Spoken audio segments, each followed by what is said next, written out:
Welcome back to Meat City Gaming. JD here with the first episode of a new series that I'm starting that focuses on platoons. Either really good results in platoons or highlights some platoon tactics. Something that I've recently gotten into is platooning with some people. I have a couple of different groups that I've been playing with, and I've met all of them through the videos that I've been posting on this channel.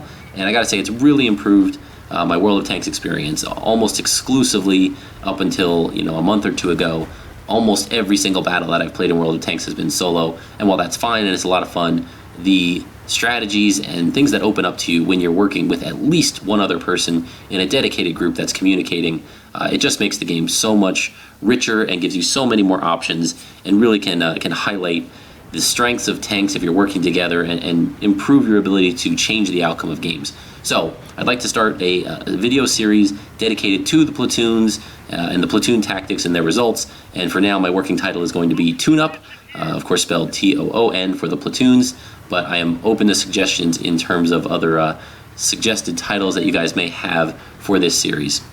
So, as I said, this is the first of hopefully many in the series. I'm interested in what you guys think of the format and everything else, so please feel free to leave any and all comments once you've seen the video in the description below. So I'm in a group with, in a platoon with Heffalump, and he's in the A43, which is a tier 6 Russian medium tank, and I'm in, of course, the Cromwell Knight. And these tanks complement each other very well. They're both very mobile. They both have rapid firing, high DPM guns for tier 6, and we are top tier on a standard battle on Fisherman's Bay. And so we've scouted a little bit here. I've got my sights on a Ram 2, so we're going to try and put some shots into him. We're leading him a little bit. And keep an eye on Heffalump. He is the star of this one. There's his first kill. You can see in the sidebar there. And I match with my first kill, and we have the first 2 kills on our team. Now, one thing to note, there are 4 artillery on each team in this match. It looks like one of ours never made it in to connect to the game. So don't stand still in this game, because if you do, there's a chance there's going to be an artillery aiming in on your position. So I took a punt there at the Sherman. American medium tank there as he was cresting the ridge, but I didn't really have enough time to put a decent view of a decent aim onto him, and he crested the ridge and got out of there. And wow, really quickly we are down 2-5 in terms of the score, and now 3-5 thanks to Heffalump tracking down that light tank that was running around in our artillery park. But again, one of our artillery is still not connected to the battle, so we're actually down 1 additional tank than the scores seem to indicate there.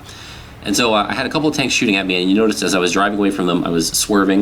You don't want to drive in a straight line. It makes it much more difficult for them to shoot you when you're on the move and changing not just your distance, but also your side-to-side positions left and right. Make them swivel their turret or turn their tracks.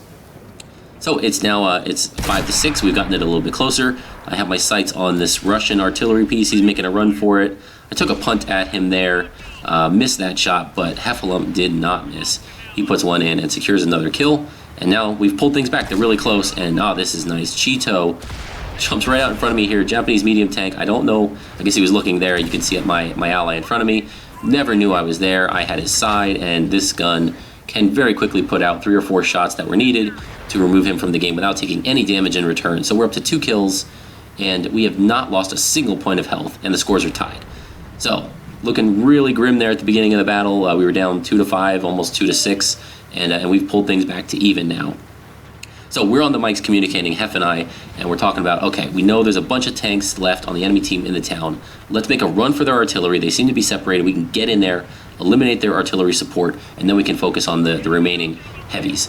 So unfortunately, I think it was a Hellcat, the remaining tank destroyer on our team. He actually got shotgunned as he advanced, but we do get some nice counter battery support from our M41, and Hef, again, some great marksmanship on the move there, takes out one of the other artilleries, and now we're just down 1. It's 9-10 in terms of the score. We have 2 artillery left, and then our platoon, and the enemy has 3 heavies, a tank destroyer, and an artillery piece. So we're going to try and focus on the artillery piece first. We notice that there's no one in the cap yet, so we know we have some time to take our time here and focus down these enemies. And you notice I had a little bit of a dirt moment driving into the building there. I have a couple of those. I don't know if I need to turn my sensitivity up or if the Cromwell is just not as nimble as I thought it was as I was driving around here, because a couple of times where I think I can make a turn, cut a corner, and I don't do it. So we remove the artillery, and now the number of tanks left in the game are even, but the enemy is in the cap circle. So we cannot mess around here for too long. we can see 2 enemies down by our cap circle for sure. But before we get there, there is an enemy heavy tank up here in the town. And if we just blow by him, he's going to have our rear for the entire run across this field. So I'm telling Hef, go for the cap, get back there. I'm going to try and take this guy out, and then I'll join you. So it's a T1 heavy. He puts 1 into us, we put 1 into him, and now it's over. The mobility on the Cromwell Knight is just going to be too much for this guy to handle. We can put in another shot, 1 more will do it, and his turret just does not have the traverse to keep up with us there. So the T1 heavy is removed. We've got 3 kills. It's 12-11 in terms of the score, but look at this, 22, 21, 20 seconds as we're counting down the cap timer, and I do not know if we're going to be able to get there. We are beelining for the cap circle. We're going to have to get vision on these targets, aim quickly, hopefully put a shot in here and interrupt, or maybe artillery can splash. So we're down under 10 seconds here, and yes, we get a hit into the Hellcat. And I take a hit that damages my ammo rack, which is not a great situation, but right now we're still trying to figure out. It's a little bit hectic. Who's got the cap points? Who's got the cap points? Is it the Hellcat? No, he's been hit. Well, we put 1 more in. Hef takes him out. And now it's 2 on 3. They're still capping. There's only 1 in the cap circle, though. And we've got 40 seconds. Okay, enough time to breathe. I'm going to go for a repair of my ammo rack. And nope, I missed. Really need to get that radial menu skill set down there. That was not good. But now I'm going to say, all right, I can't worry about it. Let's make sure we get this interrupt, and then we'll repair the ammo rack. So Hef comes around and slams 1 into the KV-1 there. I crest the ridge, poke a shot, but Hef has already taken him out before I get my gun barrel on the target. So now this looks really good. The 2 of us, I have half my health, and he's doing pretty well as well. I get my ammo rack put back in, and we have artillery support. And then I take a quick look at the scores, and I say, hey Hef, you know you're on 7 kills, right? Nope, no idea. Well, let's go get you a Radley Walters for, I think this was our first, or if not, our second game ever that we played together in a platoon. So, what a great way to start off the relationship here with a possible Radley Walters. So, again, the artillery could splash down this target, take it out, and there's not much we can do about it. But in terms of me and him, I'm going to act as bait. We're going to try and coordinate, find the heavy. It's a KV-85, so he could have a dangerous gun if he's got the top gun on that tank. I should be able to take 1 hit, but that's not a guarantee if he rolls really high and he's got the top gun on the tank. But the idea is for us to find him, for me to take the first shot or to bait him, and depending on how much health the guy has, I'll either put a shot in or 2 shots in, or I won't if he's really low on health, and we'll let Hef flank and finish him off for a well-deserved Radley Walters and a great result for our platoon here.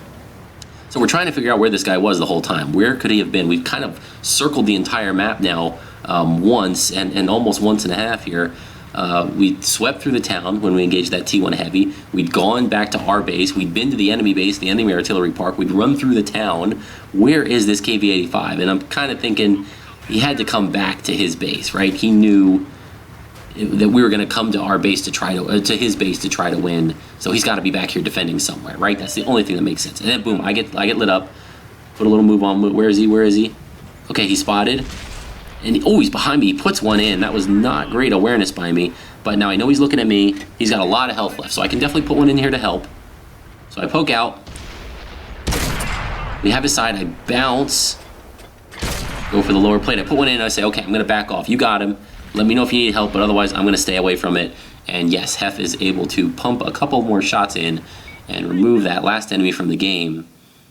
And what an awesome result for our platoon here.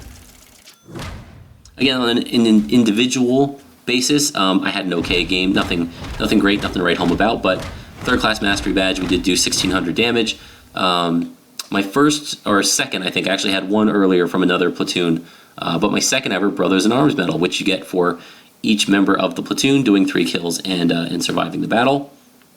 And there you go. There's Hef's stats, 1,529 base XP for his 8 kills, just shy of 2,000 damage.